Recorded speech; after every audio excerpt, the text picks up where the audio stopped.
కేవలం తాండాలు మాత్రమే కాదు, ఒకే ఒక్క రోజు 4.5 లక్షల ఎకరాల పోడు పట్టాలిచ్చి గిరిజనులను వారి ఆత్మగౌరవాన్ని నిలబెట్టింది కూడా కేసీఆర్ గారు. జల్ జంగల్ జమీన్ అనే నినాదంతో ఆనాడు ఏ పోరాటం అయితే కొమరం భీమ్ గారి నాయకత్వంలో జరిగిందో, ఆదివాసీల కోసం గిరిజనుల కోసం మరి పోరాటం జరిగిందో, అదే పద్ధతుల్లో మరి అటు నీళ్లలో న్యాయం చేస్తూ, ఇటు పోడు భూముల పట్టాలిస్తూ, మరొక వైపు హరిత వనాలు పెంచుతూ, అట్లాగే వారి ఆత్మగౌరవాన్ని పెంచే విధంగా మరి బ్రహ్మాండంగా కేసీఆర్ గారి నాయకత్వంలో న్యాయం చేసుకున్నాం. అట్లాగే విద్యా ఉపాధి అవకాశాల్లో మెరుగైన అవకాశాలు గిరిజన బిడ్డలకు రావాలన్న ఉద్దేశంతో ఆశ్రమ పాఠశాలలు పెట్టి మా సత్యవతి రాథోడ్ గారి నాయకత్వంలో ఆనాడు పెద్ద ఎత్తున మా గిరిజన బిడ్డల కోసం మరి వందలాది గురుకుల పాఠశాలలు, జూనియర్ కాలేజీలు, డిగ్రీ కాలేజీలు కూడా పెట్టిన ఘనత బీఆర్ఎస్ ప్రభుత్వాన్ని, పెద్దలు కేసీఆర్ గారు. అట్లాగే కేసీఆర్ గారు మొదటి నుంచి చెప్తా వచ్చింది, తెలంగాణ రాష్ట్రం ఏర్పడితే గిరిజనులకు మరి ఉపాధి అవకాశాల్లో, విద్యలో రిజర్వేషన్లు పెరుగుతాయని ఏదైతే చెప్పారో, చెప్పినట్టుగానే 6% నుంచి 10% రిజర్వేషన్లు పెంచి మరి చదువుకున్న గిరిజన బిడ్డలకి గొప్పగా అవకాశాలు ఇచ్చి వారి రిజర్వేషన్ల శాతం పెంచిన ఘనత కూడా కేసీఆర్ గారికి దక్కుతుంది. దాంతోపాటు మరి ఎవరైతే వ్యాపారవేత్తలుగా రాణించాలనుకుంటారో గిరిజన బిడ్డలు, వారి కోసం ఆనాడు కేసీఆర్ గారి నాయకత్వంలో CMST ఆంటర్ప్రినర్షిప్ ప్రోగ్రామ్ అని చెప్పి పెట్టి 200 మంది గిరిజన బిడ్డలకు మరి లక్షలాది రూపాయలు ప్రభుత్వ సబ్సిడీ ఇచ్చి వారికి ఇంట్రెస్ట్ లేకుండా మరి బ్యాంకు రుణాలు ఇప్పించి వారిని ఒక పారిశ్రామికవేత్తలుగా, ఔత్సాహిక బిజినెస్ మెన్గా కూడా తీర్చిదిద్దింది కేసీఆర్ గారి నాయకత్వం. కాబట్టి అన్ని రంగాలలో ఎన్ని రకాలుగా మరి న్యాయం చేయగలమో అన్ని రకాలుగా న్యాయం చేసే ప్రయత్నం చేసినాం. మా సోదరులు గుర్తు చేస్తున్నారు, ఓవర్సీస్ స్కాలర్షిప్లు కూడా ఇచ్చామని. అవి మాత్రమే కాదు, ఇంకా సేవాలాల్ బంజారా భవన్ ఇక్కడే బంజారా హిల్స్ నడిబొడ్డున కట్టిస్తాము అని మాటిచ్చారు కేసీఆర్ గారు, కట్టించారు. ఇవాళ అది ఒక తలమానికంలాగా మరి ప్రతి జిల్లాలో కూడా మరి అదే పద్ధతుల్లో సేవాలాల్ బంజారా భవన్ పేరిట మరి స్థలం మంజూరు చేసినారు, కట్టించే ప్రయత్నం చేసినాము.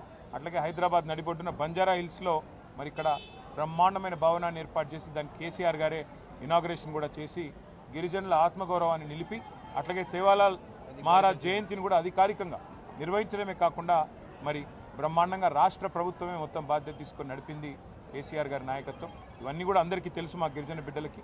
భవిష్యత్తులో మరిన్ని సేవలు కేసీఆర్ గారి నాయకత్వంలో తిరిగి ప్రభుత్వం ఏర్పడిన తర్వాత తాండాలలో ఇంటింటికి నీళ్ళు ఇచ్చిన కార్యక్రమం కానీ, ఇంకా మిగతా కార్యక్రమాలు కానీ ఇంకా ఉధృతంగా చేస్తాము. గిరిజనులకు అండగా నిలబడతాము. బంజారా సోదరులకి, సోదరిమణులకి మళ్ళొకసారి సేవాలాల్ జయంతి మరి సందర్భంగా మీకు అభినందనలు తెలియజేసుకుంటూ, దాంతోపాటు ఇవాళ మహాశివరాత్రి కూడా ఈరోజే ఉన్నది.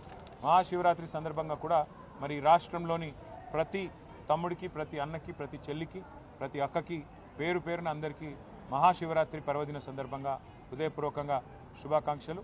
మరి ఆ శివుడి ఆశీర్వాదంతో ఈ రాష్ట్రం సుభిక్షంగా ఉండాలని, మీరందరూ మీ కుటుంబాలతో సంతోషంగా ఉండాలని మనసారా కోరుకుంటూ, వాళ్ళ 2 పండుగలు ఒకటే రోజు వచ్చినాయి, సేవాలాల్ జయంతి, శివరాత్రి. ఈ సందర్భంగా అందరూ పండుగ వాతావరణంలో మరి సుఖంగా సంతోషంగా ఉండాలని అభిలషిస్తూ అందరికీ నమస్కారం.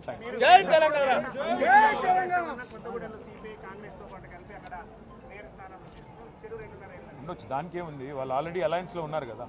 కాకపోతే వాళ్ళు ఆల్రెడీ సిపిఐ అనేది అలయన్స్లో ఉంది, ఇబ్బంది ఏమీ లేదు. మేము సింగరేణిలో ఉండే కార్మికుల ప్రయోజనాల దృష్ట్యా సింగరేణిలో జరుగుతున్న దోపిడీని నిరోధించడానికి అని నేను క్లియర్గా చెప్పాను.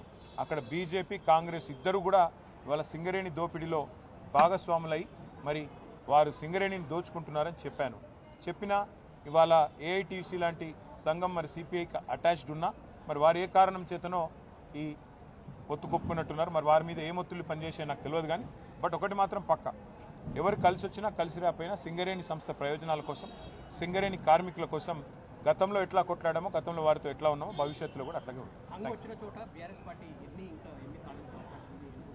నాకున్న అవగాహన మేరకి ఇవాళ దాదాపు 34 చోట్ల హంగుంది. సరే, అక్కడ చాలా అరాచకాలు చేస్తూ ఉన్నారు కాంగ్రెస్ వాళ్ళు.